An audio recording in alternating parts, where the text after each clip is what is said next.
The late Gerard Forde identified two streams of religious thought in our world. There are theologians of glory and theologians of the cross. Forde did not invent those two categories. They come from Blessed Martin Luther's Heidelberg theses. What is a theologian of glory? Well, in my estimation, it's someone who wants to render the hidden visible. Someone who looks to appearances rather than substances. Someone who looks at works and rites and ceremonies rather than to faith, which, like our Lord, is hidden behind the cross. Luther says that a theologian of glory is destined to use the very best in the very worst manner, essentially learning how to call evil good and good evil. A theologian of the cross, though, calls a thing exactly what it is. He calls a spade, as we would say today. How did the evangelicals define the church? Not by a visible hierarchy, not by outward shows of piety and practice. For this is enough for the true unity of the Christian church, that there the gospel is preached harmoniously according to a pure understanding, and the sacraments administered and conform with the divine word.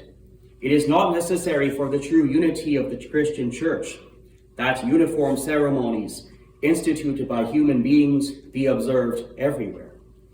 As St. Paul says in Ephesians 4, there is one body and one spirit, just as you were called to the one hope of your calling, one Lord, one faith, one baptism. Are we ashamed of this simplicity? Are we still trying to build the Tower of Babel?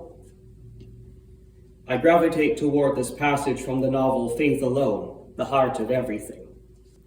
One person finds one thing and the other another, and there is quarreling without end, because work saints are jealous self-promoters, because they've become so exhausted and sour by their holiness, they will not let anyone else's holiness come into fashion. If a man lives in justification by faith, then he knows that he is a sinner who can only be saved for Christ's sake. Then he is happy if only the gospel is freely proclaimed and there is access to the sacraments.